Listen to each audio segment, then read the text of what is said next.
नमस्कार दोस्तों, मैं आचार्य के.एस. शास्त्री सूर्य ज्योतिष केंद्र पर आपका स्वागत करता हूं।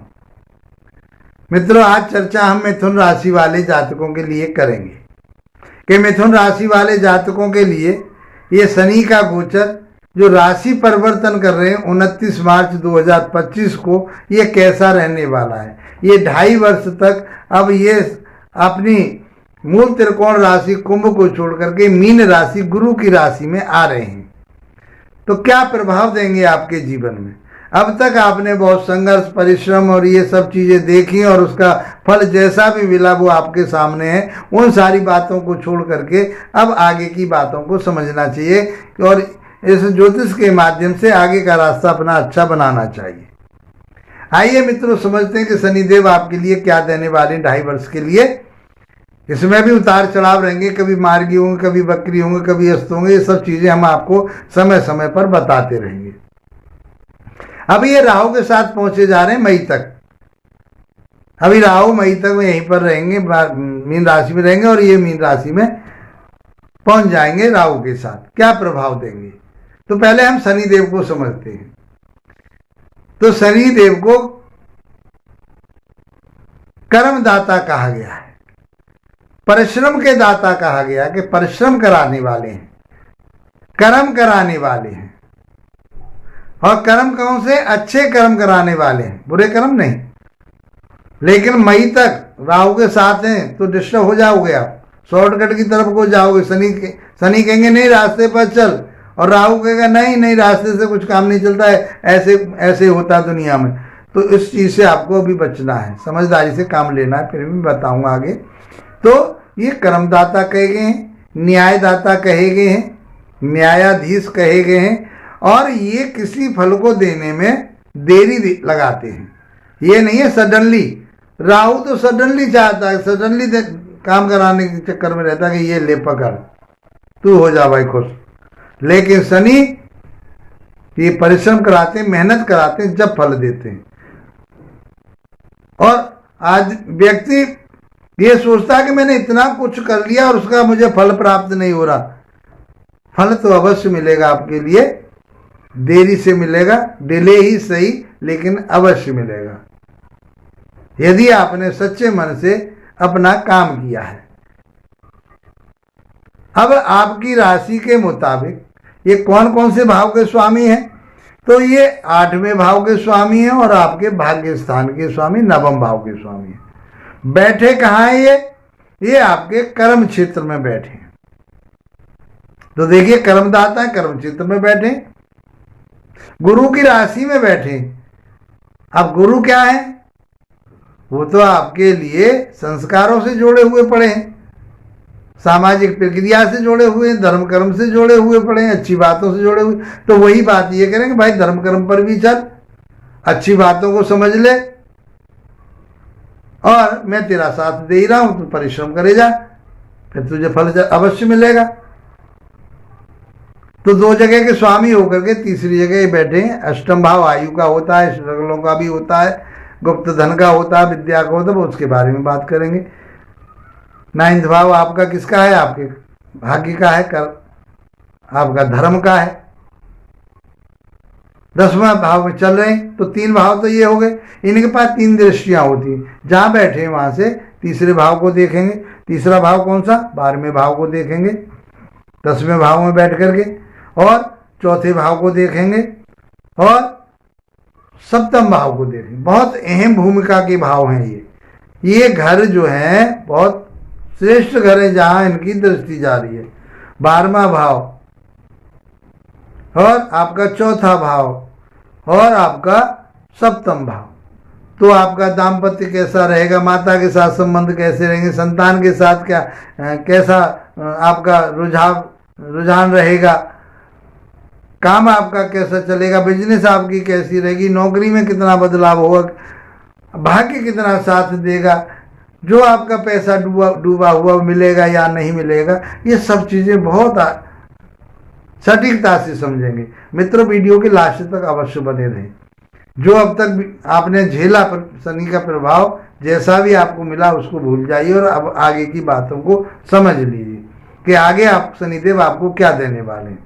तो यहाँ पर भी मिथुन राशि वाले जातकों के लिए शनि बुरे नहीं कहे गए, अच्छे कहे गए हैं, क्योंकि ये भाग्य के ही स्वामी हैं और 8वां भाव उनका कारक भाव है, इसलिए अच्छे परिणाम देंगे। कब देंगे?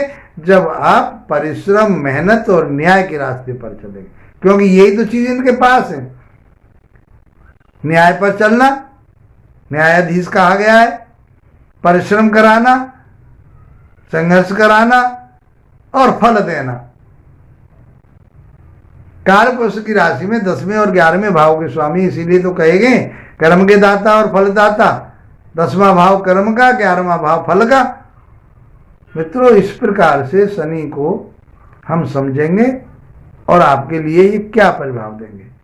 तो राशि के मुताबिक हम ये गोचर की बात कर रहे हैं, आप इसको लगन से भी देखिए, आपको परिणाम इसके मिलेंगे।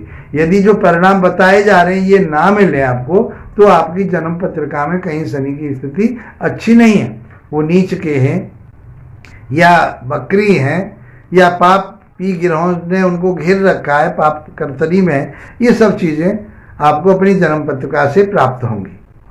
फिर भी आज की जो स्थिति गोचर की चल रही है, 2.5 वर्ष तक क्या फल देंगे उसके बारे में हम समझते हैं। तो 10वां भाव किसका कहा गया?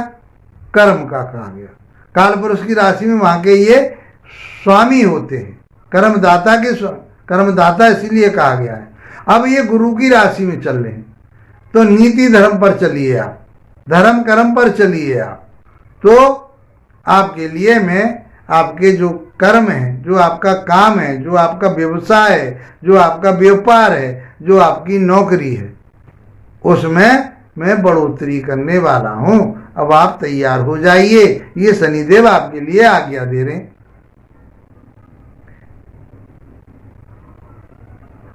कौन से काम करने? मेहनत से और परिश्रम से। जब मेहनत से और परिश्रम से आप काम करेंगे, शास्त्रों में कहा भी तो है कि उद्यमे सिद्ध्यंति कार्याणि न मनोरथई न सुप्त सिंहस प्रवसंती मुखे मिर्गा। तो परिश्रम तो आपको करना पड़ेगा, मन की भावनाओं से काम नहीं चलेगा। बैठे बैठे हवाई प्लान बना दे, हवाई जहाजों में उड़ते डोले, ऐसे नहीं। शनिदेव कहते हैं परिश्रम कर, तब मैं तुझे रिजल्ट दूंगा और अच्छे रिजल्ट दूंगा, जमीन से आसमान में पहुंचाऊंगा तुझे। तेरा जो अभी तक काम नहीं चल रहा था, तू परेशान हो रहा था, शनिदेव की अब आपके ऊपर निगाह हो चुकी है, वो बैठ गए कर्म क्षेत्र में आकर कह रहे हैं कि अब तुझे मैं आसमान में पहुंचाऊंगा, जमीन से आसमान की तरफ सफर कराऊंगा। तैयार हो जा, मेहनत कर, परिश्रम कर, न्याय के मार्ग पर चल, तो सब कुछ तुझे प्राप्त होगा। तो मित्रों, शनिदेव आपके लिए ये कह रहे हैं, इन बातों पर आपको चलना पड़ेगा, सोच समझ करके आगे बढ़ना पड़ेगा। मेहनत परिश्रम करनी ही पड़ेगी। मेहनत करेंगे आगे बढ़ेंगे, काम आपका बढ़ेगा, आपका प्रमोशन होगा, आप उससे जहां काम कर रहे हैं उससे आपको लाभ प्राप्त होगा, उन्नति होगी, तरक्की होगी, आपकी मान सम्मान प्रतिष्ठा बढ़ेगी। जो आपके सहकर्मी हैं वो आपका साथ देंगे। आध्यात्मिक बनिए, आप योग कीजिए, आप योग से जुड़िए, तो आपके लिए फल प्राप्त होगा। आध्यात्मिक से जुड़िए, आपको फल प्राप्त होगा। कर्म कीजिए। अब यहां से तीसरी दृष्टि उनकी जो जाएगी वो 12वें भाव पर जाएगी, तो अब आपका काम कहां चलेगा? 12वें भाव पर। 12वां भाव का है विदेश का, कोर्ट कचहरी थाना दरबार हॉस्पिटल का, स्ट्रगल का भी कहा है, सैया सुख कहा गया है। तो जब लव रिलेशन है आपके, उसमें कहीं आपको विवेक से काम लेना पड़ेगा। वैसे ये 12वें भाव के कारक भी कहे गए। और 12वां भाव कालपुरुष की पत्रिका में मीन राशि होती है, वहां गुरु का ही भाव कहा गया है, इसलिए वहां पर आपकी बुद्धि बहुत अच्छी बनती है, श्रेष्ठ बनती है। तो आपके लव रिलेशन, आपकी जो फ्रेंडशिप है वो बहुत अच्छी चलती है और आगे बढ़ते हैं। अब आप कर्म के स्वामी हैं, ये 10वें भाव के, तो आप अपने काम को विदेश से जोड़िए, या आप एमएलसी की कंपनी में काम कर रहे हैं, विदेशी कंपनी में काम कर रहे हैं, तो आपको लाभ मिलेगा, उन्नति होगी, आपकी तरक्की होगी आपकी। आप हवाई जहाज़ों की यात्राएं करेंगे, लॉन्ग टूर पर जाएंगे, बिजनेस को बढ़ाएंगे। 12वां भाव का आएगा विदेश, विदेश माने फैलाव, बहुत लंबा फैलेगा। जो आप परेशान हो रहे थे अपने व्यापार के लिए, अब आपका फिर व्यापार उन्नति और तरक्की की तरफ को जा रहा है। आपको अपने स्वास्थ्य का ध्यान रखना है, किसी से आर्गुमेंट नहीं करने हैं, लड़ाई झगड़ा नहीं करना है, सोच समझ करके चलना है। अपने वैवाहिक जीवन में भी आपको कोई ऐसे कटाक्ष नहीं करने हैं, आर्गुमेंट नहीं करने हैं। तो मैं समझता आप अपने पार्टनरशिप के साथ, जो किसी के साथ व्यापार बिजनेस कर रहे हैं, मिल करके काम करिए, तो आपके लिए बहुत अच्छा रहने वाला है। 2.5 वर्ष आपके लिए बहुत अच्छे रहेंगे। तो आप विदेश जा रहे हैं, विदेश जाने की तैयारी कर रहे थे, आपका कोई बॉस या कोई अड़चने डाल लेते, तो आपका वीजा जो भी बनता है आपका बन जाएगा और आप चले जाएंगे बाहर। आप वहां से अर्निंग करेंगे, लाभ प्राप्त होगा।